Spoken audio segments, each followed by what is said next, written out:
All right. Hello and welcome everyone to another Chat and Learn here with Power to Fly. My name is Mariella Marie, and as always, super excited to roll into this next hour with you all, especially because I get to put my student hat on today. I get to take notes along with you and pass the reins to our guest speakers so they can lead us in a very full conversation for the next hour. Before we roll into this conversation, though, I want to go over some housekeeping rules so that we all feel comfortable and confident in this next hour.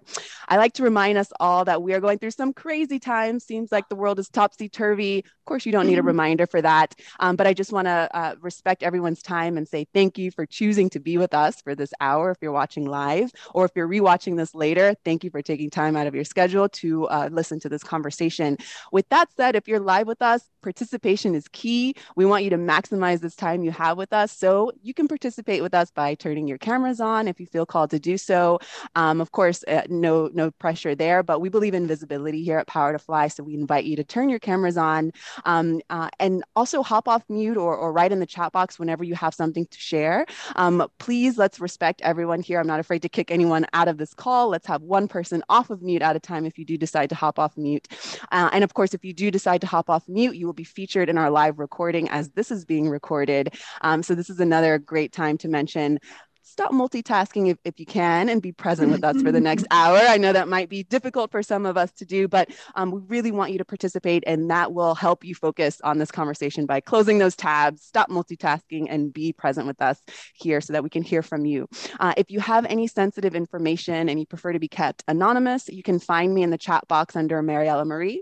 You can write to me privately there with your reflection or your question, and I'll be sure to flag that to our guest speakers. And the last thing I'll say is we would love for you to follow us on socials and subscribe to our YouTube channel so you can keep up with all the great chats we've got in store.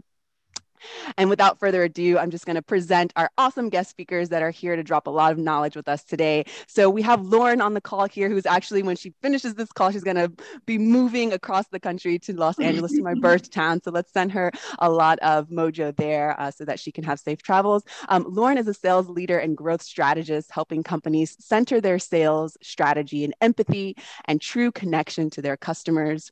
As a trans woman in the technology space for over 12 years, Lauren is personally committed to spearheading the D&I and leadership strategies needed to create necessary corporate culture shifts.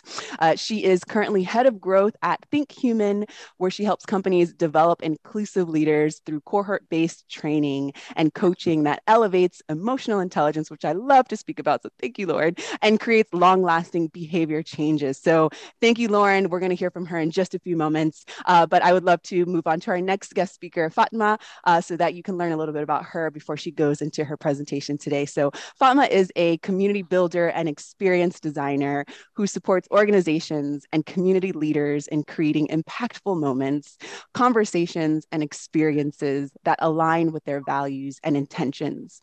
Fatma is a marketer by experience and a psychologist by education, with formal training in social organizational psychology from Columbia University.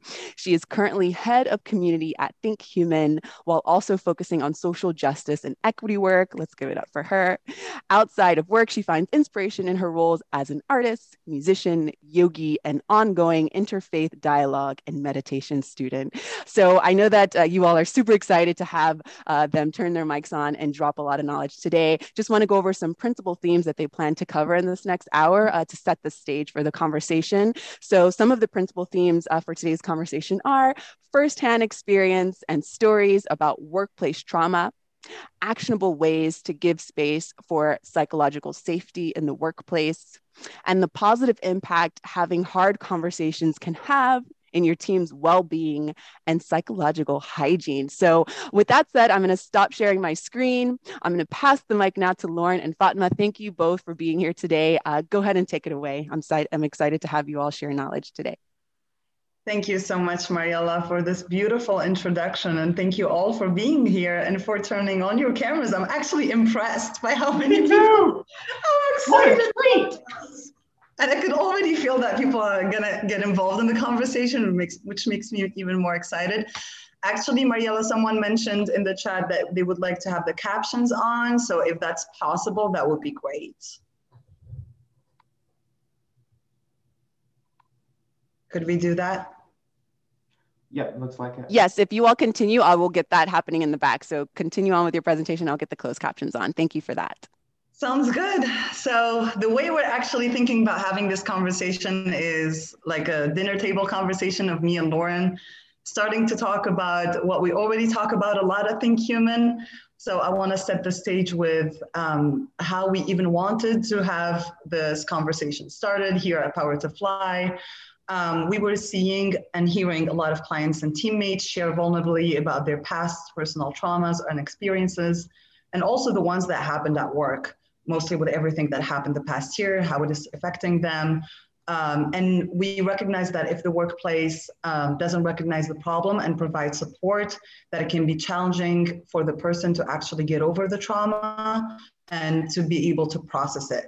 We hope that this conversation provides validation and empowerment to speak up and spark a first action for change in your organizations. So thank you for being here. I'm excited to dive in. But before that, I wanted to start with a loose definition of trauma. According to the APA, American Psychological Association, trauma is an emotional response to a terrible event like an accident or natural disaster. However, a person may experience trauma as a response to any event that they find physically or emotionally threatening or harmful to them. And this might result into PTSD, post-traumatic stress disorder, a brain condition which causes people to experience anxiety, intrusive thoughts, flashbacks of events, nightmares, and hypervigilance. The two types, there are many types of traumas that we studied in school, but the two ones that I thought were really relevant to our conversation today was chronic trauma, which is a result from repeated and prolonged exposure to highly stressful events. And complex trauma, this results from the exposure to multiple traumatic events. So we could experience, I think, either or right now in our workplaces as a result of stressors that we're living either in our personal lives or that are induced by stresses that we're living in our organizations. So let's talk about what those stressors are. A year and a half living in a pandemic, which was a global traumatic experience, political turmoil. I'm based in Tunisia, and if you haven't heard about it or read the news, it's politically crazy right now. And climate change, we've seen a lot of fires that erupted the past year, and that got a lot of people in a really difficult situations as well.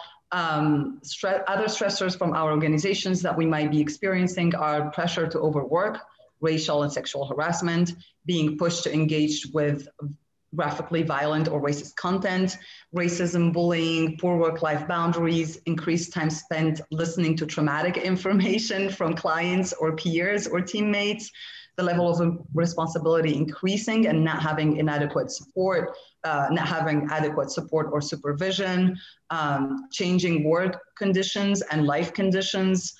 Examples might include the remote locations, the restricted access to recreational activities, competing demands like our budgets, our KPIs, clients, funders, or our own family, and our individual context, which could be, past traumas from childhood, from experiences with different managers in our current organization or like our previous organizations, coping mechanisms, personal history, so lack of social support, the work style, lack of spiritual resources, and other life-changing events. And mostly something that I'm seeing personally right now is compassion fatigue in a lot of clients. And so I would like to start us off, Lauren, by this question of how do you relate to this conversation, either from a personal or professional viewpoint? Ooh, I'm really excited to dive in. Thanks so much for all the definitions, Fatma. I think it's good to set the stage for all of the areas that trauma can come into our lives and all of the trauma that sits with us all the time that can get activated when we're in the workplace. I think, myself, and I think I'll talk a little bit about my personal journey with trauma and start with just global trauma. I think I was in Brooklyn when the pandemic hit, and I was face first smack dab in, as other people were around the US during that time. But trying to navigate work while there's like an active, prolonged traumatic experience happening is incredibly difficult. And without support, I mean, that in itself can really overtake an individual. And then workplace trauma, that's something I've had a pretty good amount of experience with as a trans person in technology and in high growth startup environments, which, are becoming more inclusive. But, I started doing that 10 to 15 years ago, and very different world. I've, had situations that have created ripple effects for me, like traumatic experiences that 10 years later are still kind of causing me pain in my general work environment. I'll give just one example. I was at a high growth technology company in New York City early in my time living there.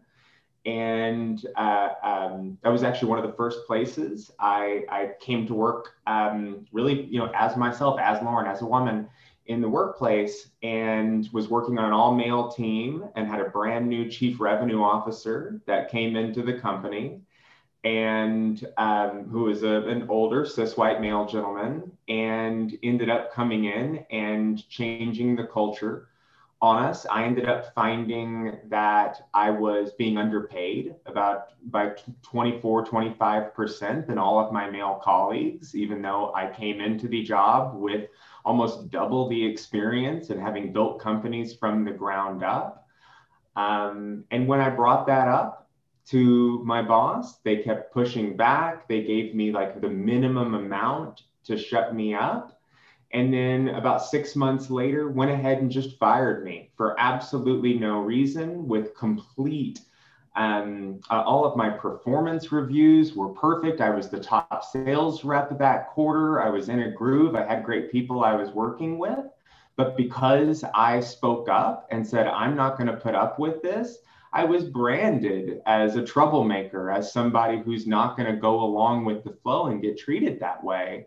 And my reward for that was getting an email out of the blue from HR to come meet. And I had to pack up my stuff from my desk without any knowledge of what was going on.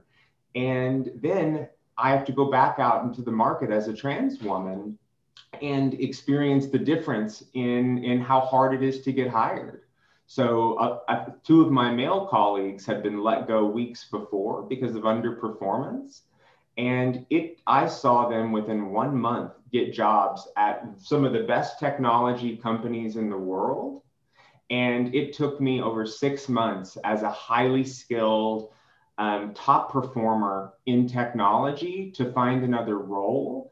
And I was left without 6 months of pay. I was left without 6 months of healthcare. And as a trans employee, I had pending surgical things that I needed to do that ended up totally getting disrupted because this chief revenue officer wanted to make a point and wanted to use me as a way to say, don't speak up in the organization. And the way that has been a ripple effect in my life is every job I've been at since then, every time I get an email out of the blue from anybody who has power over me, heart rate instantly jumps. This is it. I've been fired before for no reason. Now I have to hope that I have enough savings that I can survive, because here it comes. And it's been something ever since I came to ThinkHuman about 1.5 years ago. It's something I've been working one-on-one with my CEO, is to unpack that trauma and really understand how I can work in a place where I feel safe, where I know that I'm not going to get fired for absolutely no reason, that I'll see something coming, that I'll be treated like a human being instead of human capital or an asset to the company that can just be let go. It's such a dehumanizing experience. And I think many of us on this call have probably experienced things similar to, worse than, or slightly less than that experience. And it's something that creates real impact for a long time. So, and then lastly, personal experience, personal trauma, I think all of us come with that based on perhaps generational trauma, the communication styles that we've grown up with our families, trauma that happens within our relationships. Myself, I can speak to trans trauma. I've been yelled transphobic slurs at as I've walked into a big business meeting and had to put on my sales face after getting screamed at on the streets in Manhattan and just go to town. And there's not really, we don't talk about this enough. We don't help people enough with this. And, from my personal experience, this is one of the most critical things we have to fix in organizations today if we're going to move forward and create a human-centric work environment.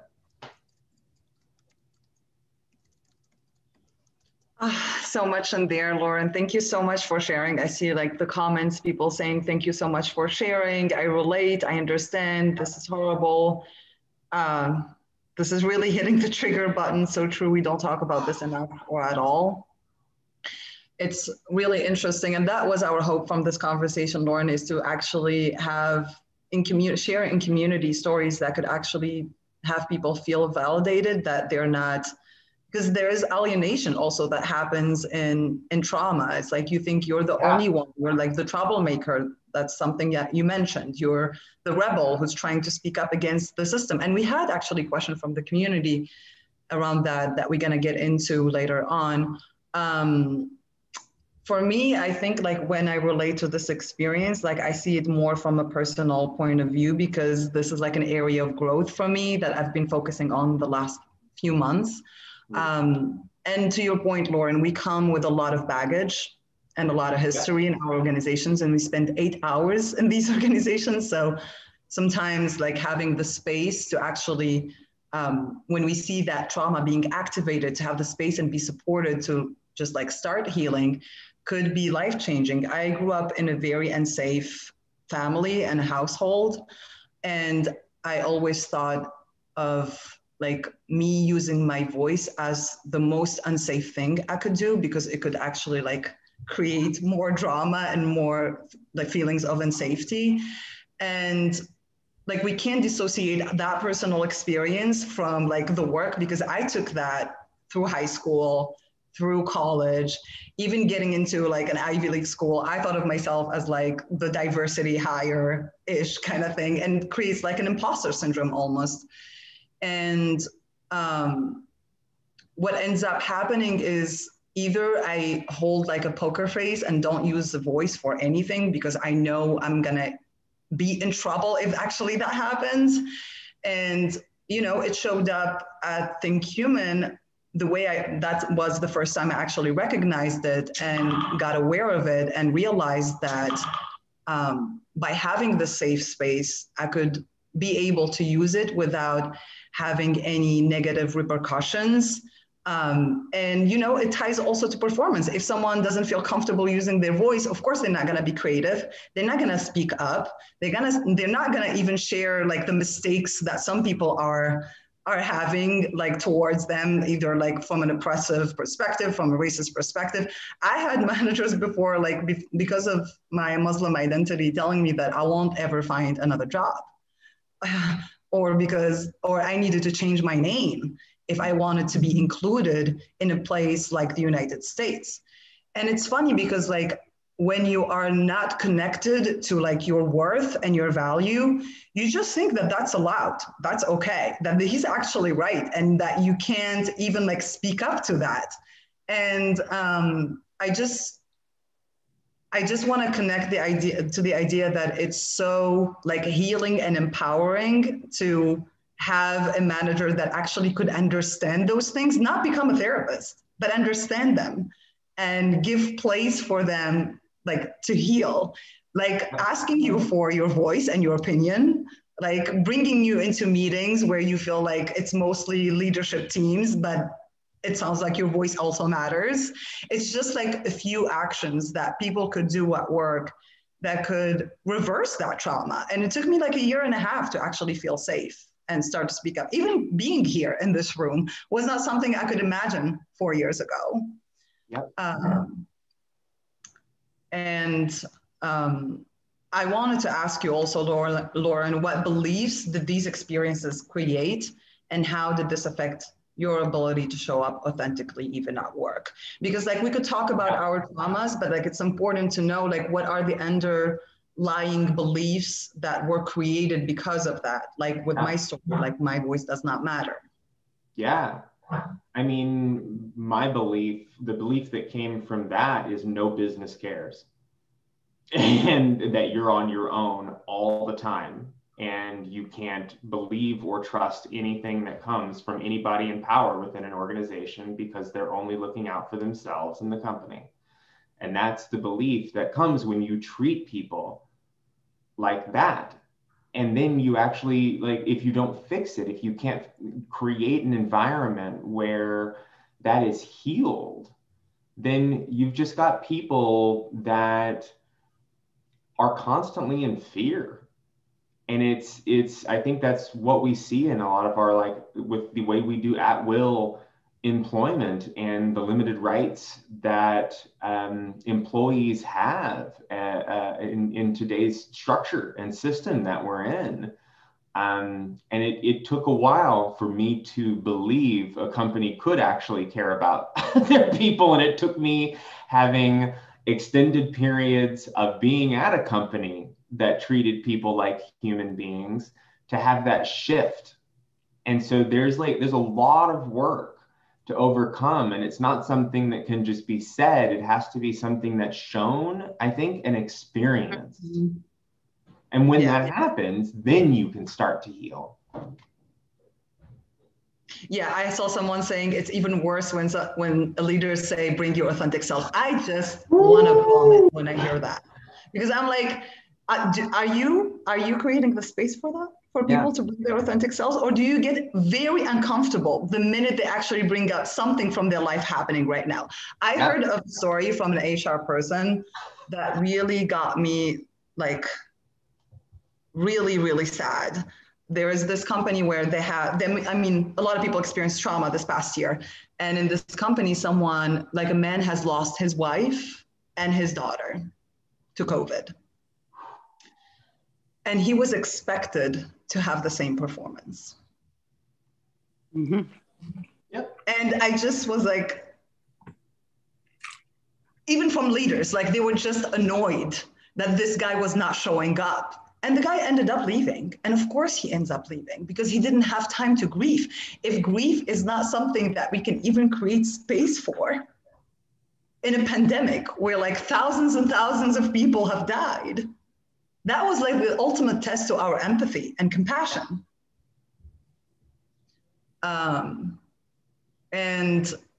This is not just like one company. Like it's not one terrible company. It's actually a progressive company. It's a lot of companies that are asking for people to show up, but not giving them anything and putting, again, the responsibility on them to actually show up rather than creating the systems and the opportunities for them to show up. And Lauren, like, even from a peer perspective, like, I feel like me and you being like tagging teams this past year was like so healing for me. Same. Just like having our like one-on-one check-in every week to be like, how are you as a human? How are you dealing with that? How are you going through that?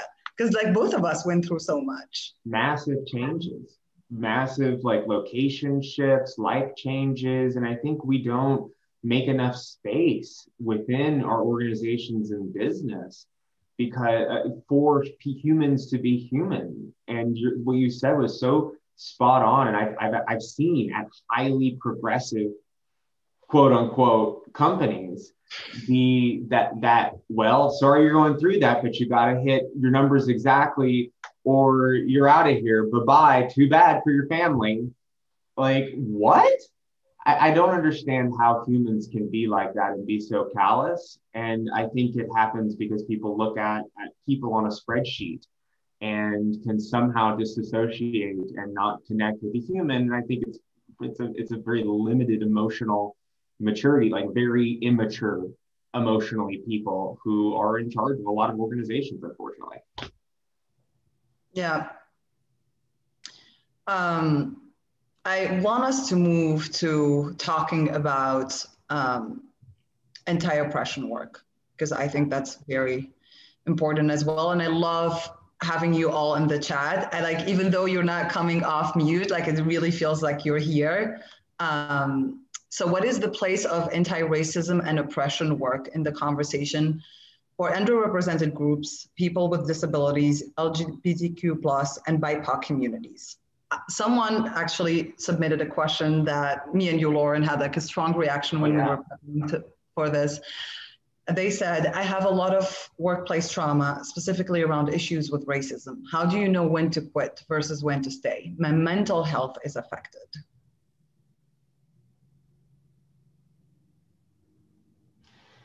Yeah, I think, we talked about it the other day when we were kind of chatting about this question.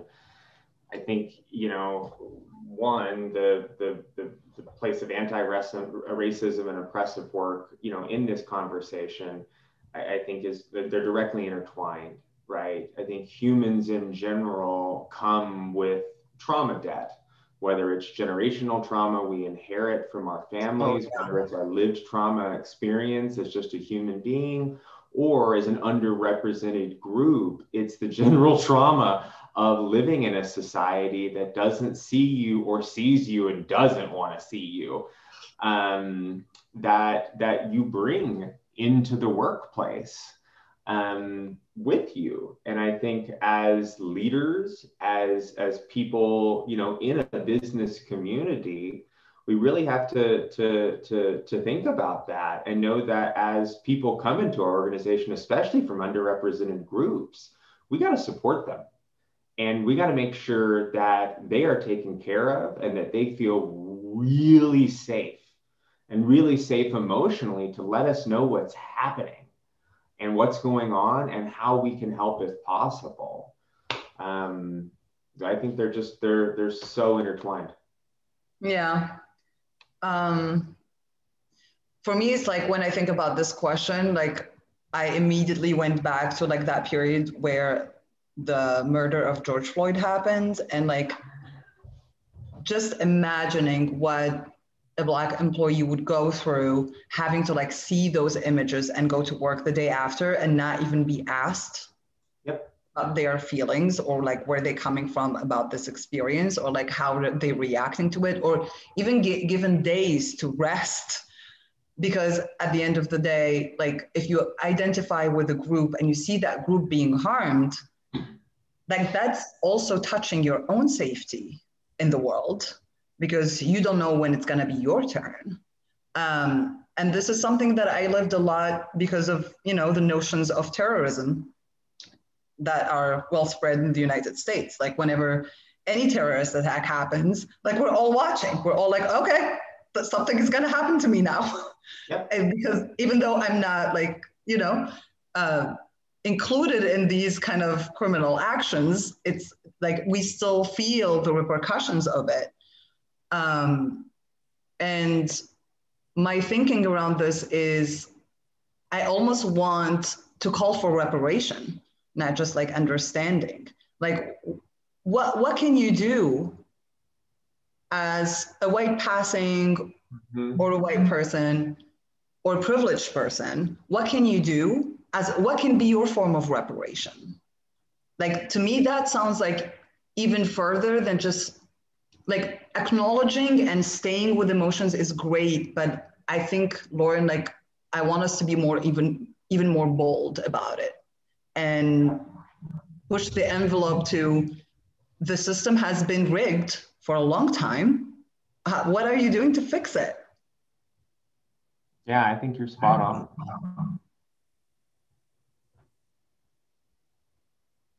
I think you're spot on. It's going to take a lot of work and a lot of help from everyone. I remember, Lauren, I would never forget what happened when we just started working together and I was about to go to Tunisia in a repatriation flight. That's right. And I was so scared because my roommate was Arab looking and I wanted to go to the airport, and the airport, like having to go to take the flight at like 4 a.m. in the middle of curfew, when there was a curfew in New York. And there was like a flight from Tunisia coming to take me back with like other Tunisian people. And I would never, you were not even working with us yet, Lauren. And you were just like texting me like until midnight saying, Fatma, are you sure? I am happy to use my whiteness to take you to the airport. If you don't feel safe having your roommate take you, because I would put that on the line. I know I won't have trouble doing that. And to me, that's like a form of reparation. It's like I would stay until 2 a.m. and sacrifice like my well-being and my sleep and whatever to like use my privilege for good. Yeah, you have to use it to stand in front because you have a better chance of getting out of the situation.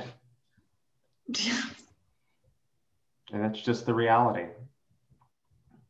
I think someone asked a good question, which is kind of the follow-up to this. It's like when to leave, when to quit versus when to stay. Yeah. And that to me is something, you know, I've struggled with. I think, you know, it all depends on your financial security.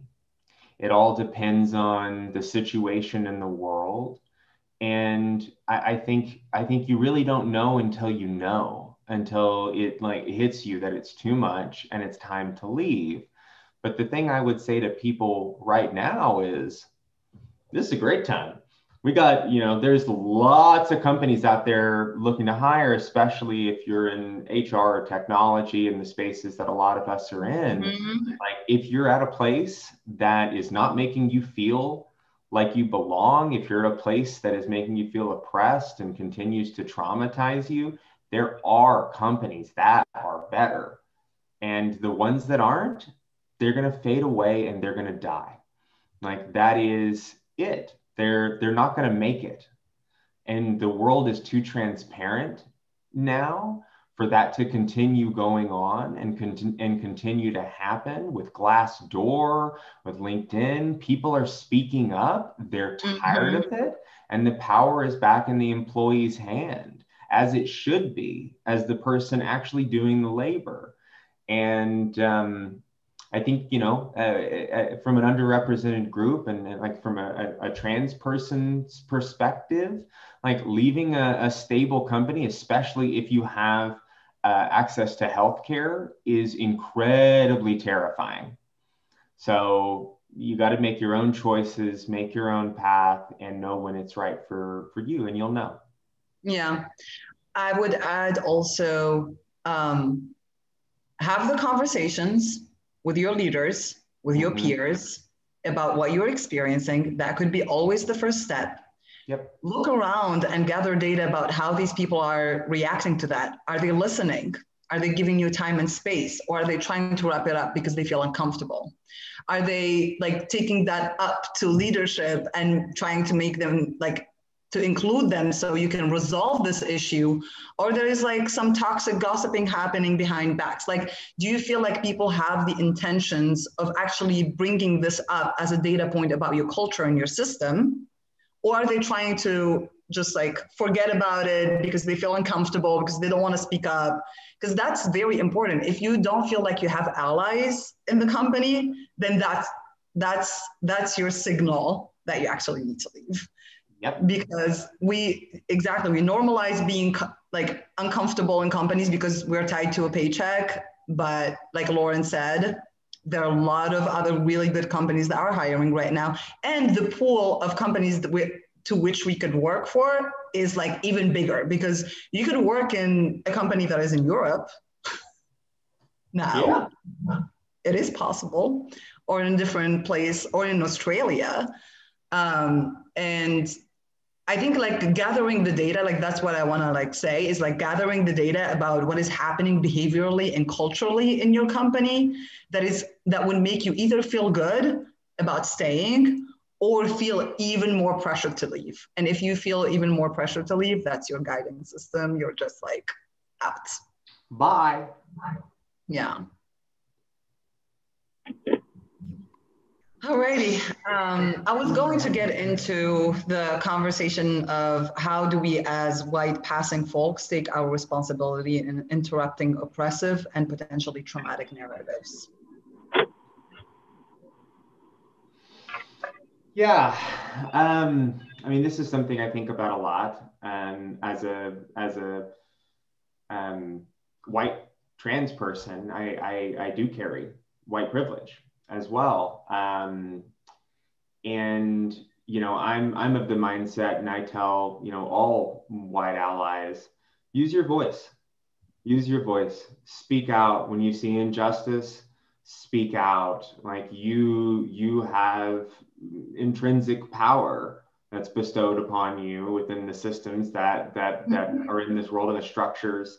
So use that to change things. If you see something, say something. Support people. Support anyone that you see that's being oppressed and going through something traumatic, and offer up space if you can do it. I mean, that's normally what I always tell kind of my white allies.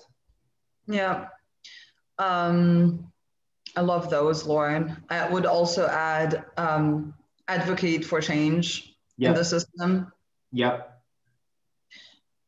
Like you, right. I believe in like offering space and not interjecting right away, because sometimes that could cause more harm. So you could, if you see like a harm or like an oppressive action happening, you could give it some air and then have the person talk to them, offer your support, be there, and like support them in taking this up to leadership, or even like have them go to HR together and like, what can we do? This is a data point about our system. Like, what can we do to change this? I think when these things happen, they're really good threads that could eliminate our awareness about the company culture. And we know culture is a set of beliefs that sometimes are covert, or behaviors that sometimes we could see and sometimes we don't see.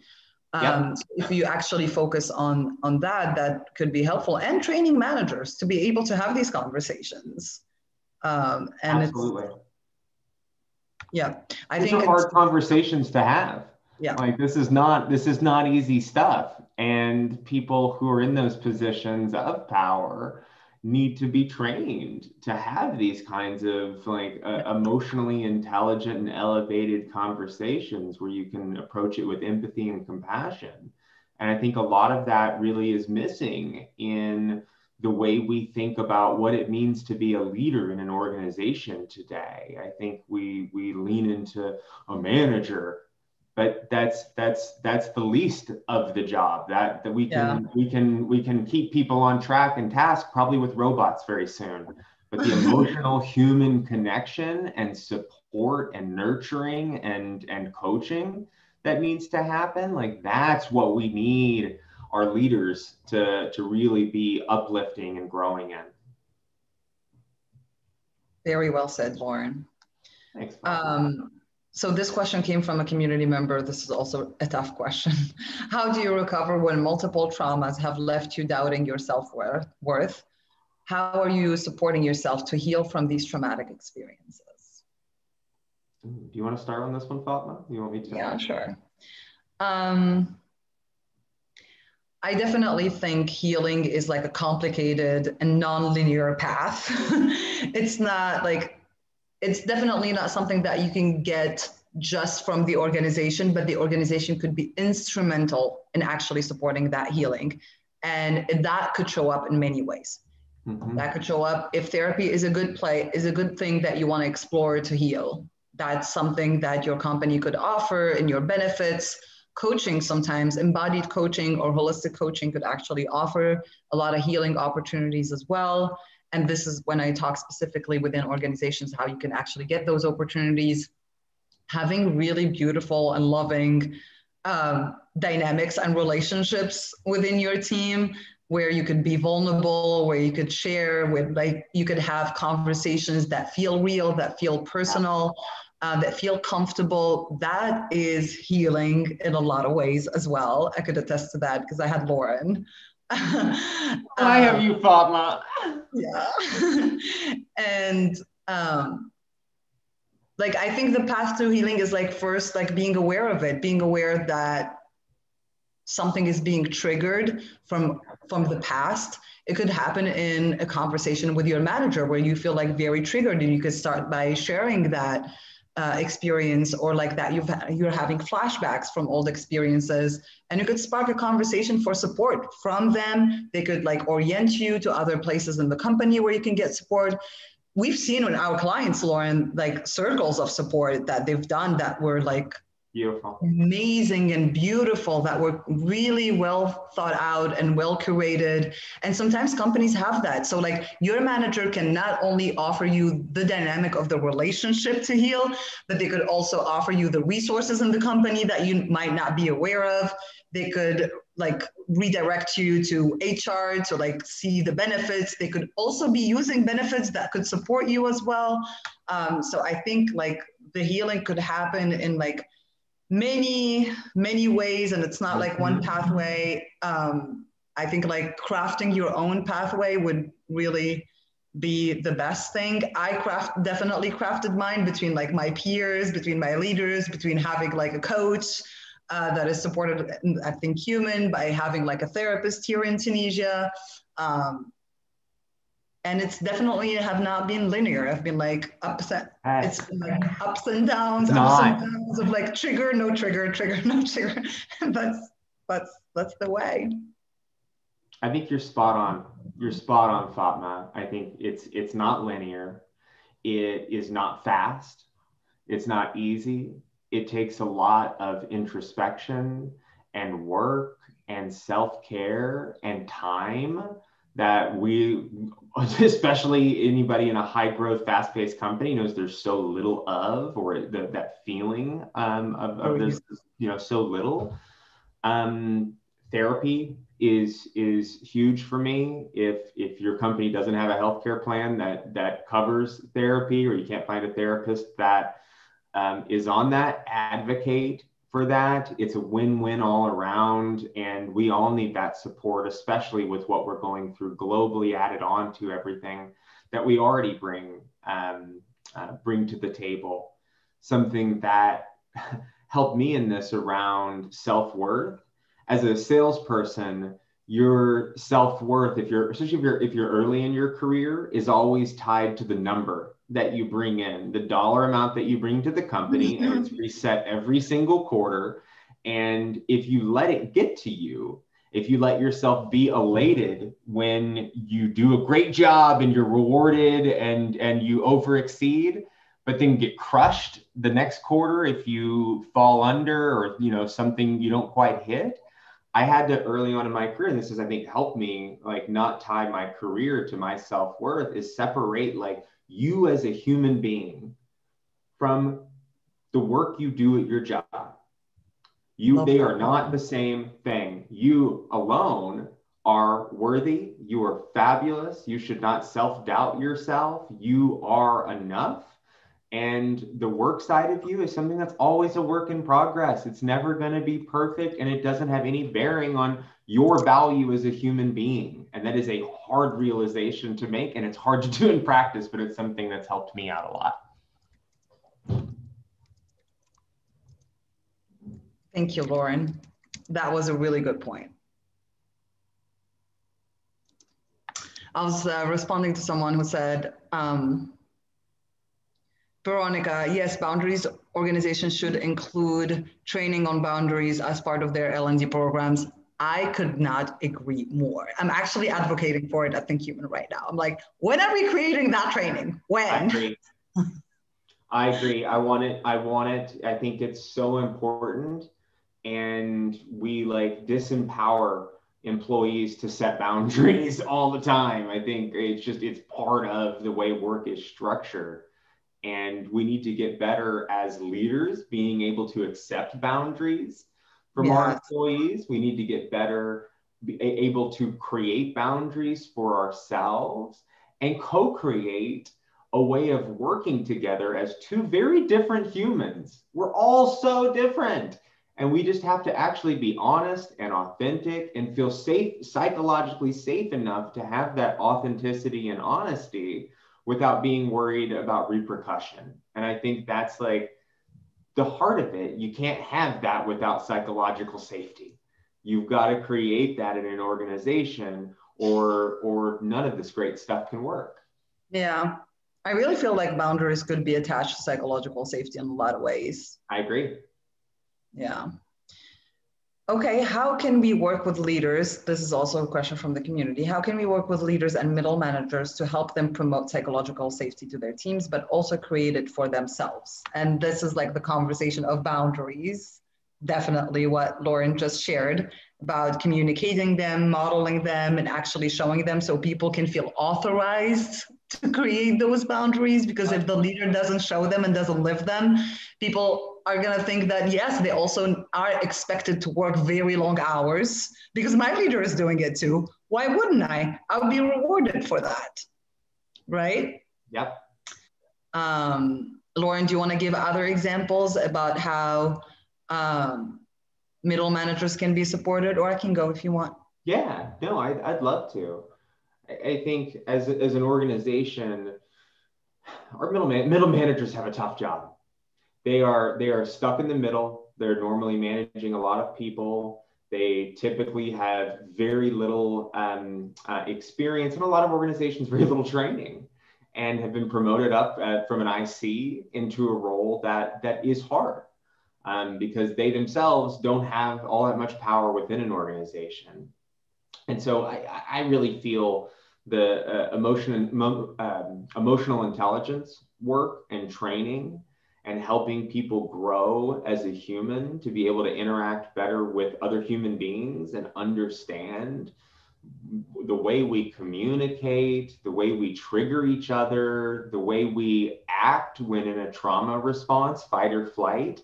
Like managers and middle managers, especially now, I think are dealing with conversations that they've never had to deal with or have never been deemed appropriate for the workplace now. But because, so many of us, I see so many people in their homes on video, like we're all kind of in this together now. It's all intertwined. They don't pull apart anymore. So we really have to help those middle managers get to a level of elevated emotional intelligence. We have to make sure that they have their own therapy, their own coaches that help them, because what they're doing is so hard. It's really difficult. And they're having to have really deep emotional conversations with employees like they haven't ever had to do before. It's less about like career growth and more about how do these people just survive as they're navigating what they're navigating in this world right now.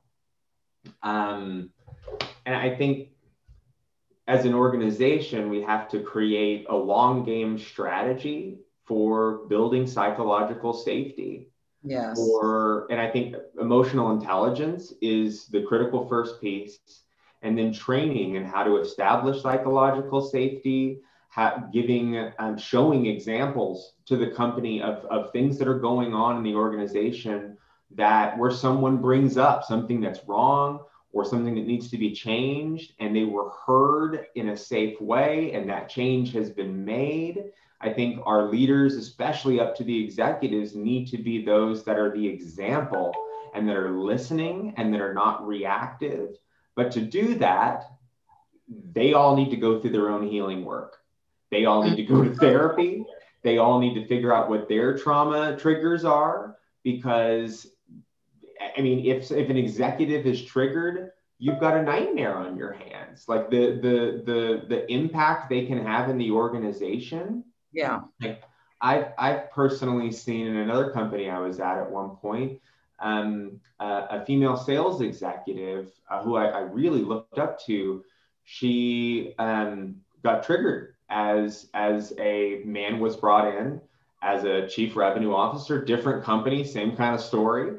And she had been pushed out of her last job by the same thing happening and had been kicked out and thrown on the ground. And so when this person came in, she went into trauma response.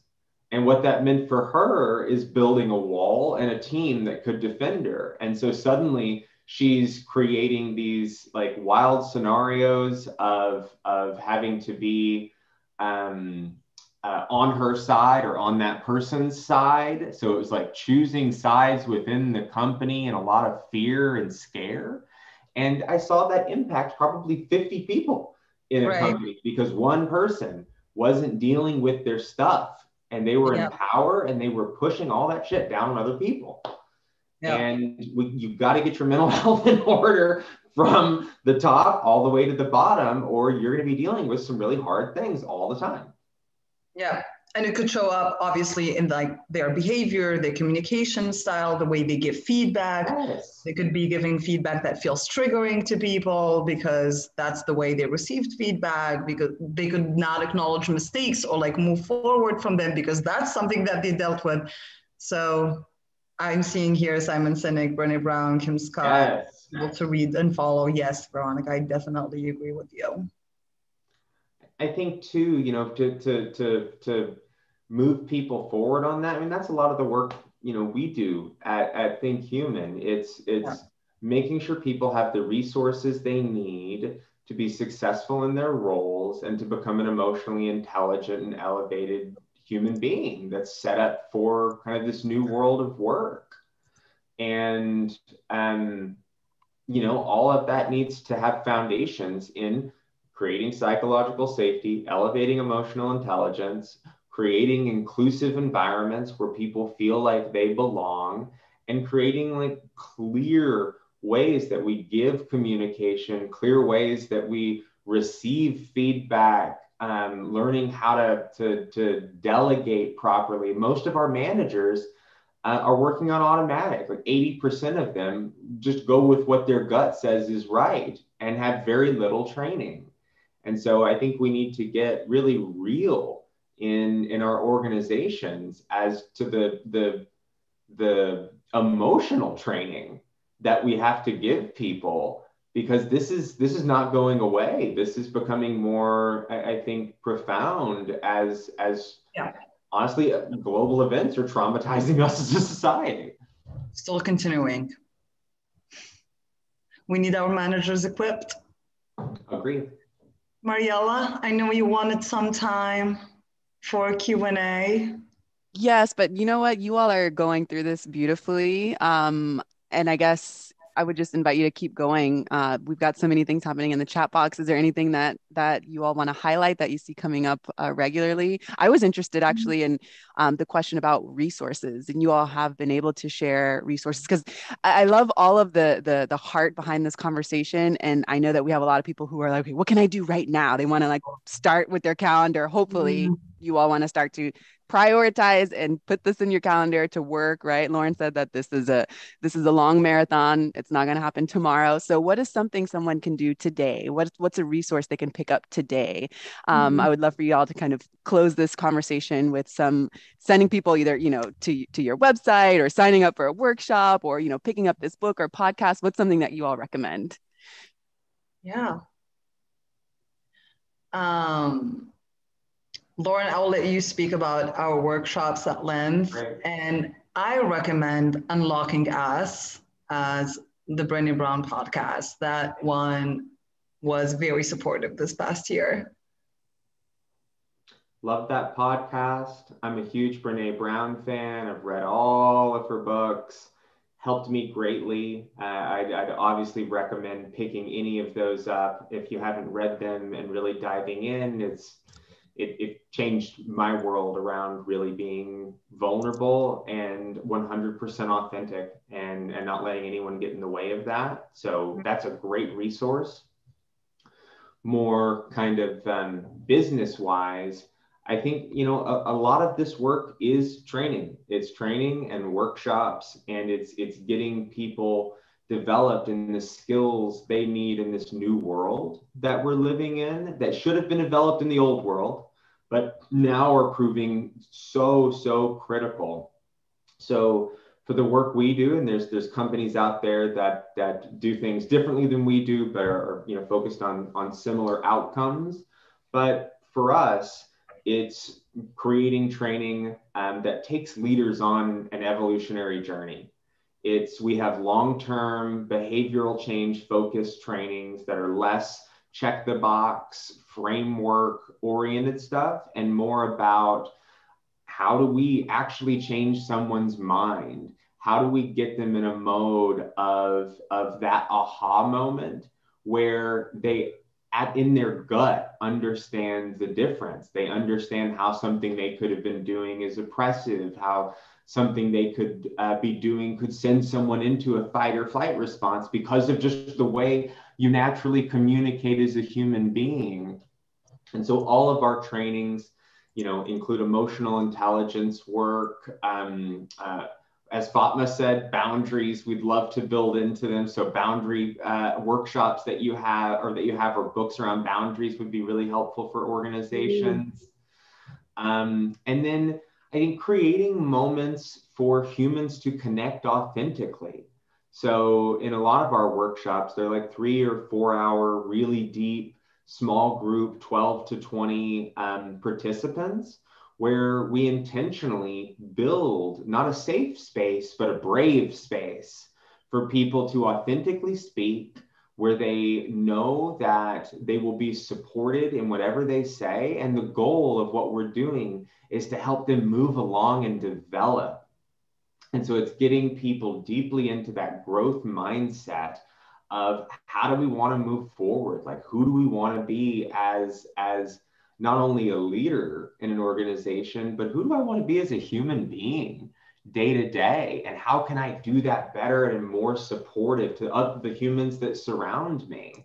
Like, that's the kind of work that we need to be doing. And it's more heart-centric, it's less analytical, and it's more focused on what's inside and what we all feel as human beings. And let's stop thinking of people as numbers and start thinking of them as actual living, breathing humans with experiences that are vastly different than the ones that we have ourselves. Yep. That's it. That's the closing, Lauren. Yes, I'm throwing digital confetti too. Digital confetti all around. This is great. I love that both of you highlight emotional intelligence. I'm obsessed with the topic, and I definitely echo everything that these women are talking about. Don't be afraid of developing your emotional intelligence. And if you already have some sort of idea on where you stand on the EI spectrum, because there's a spectrum, of course, right? You can show a lot of empathy. Maybe you overstep that boundary, show too much, and you can't take care of yourself. But if you do have a good handle on emotional intelligence, share that with your colleagues, with your neighbors, with your family. And we have so much room to grow.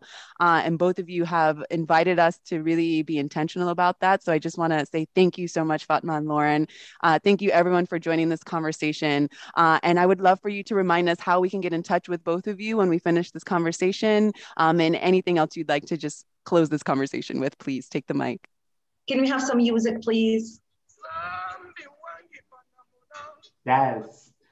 You can get in touch with me at laurengilbo.com or www.think-human.com. Also on LinkedIn, Lauren Gilbo. Reach out. I'd love to chat with anybody on this call about anything going on with your organization. We're here for you. We're here to listen. Oh, there, Fatma's got my email address there in the chat.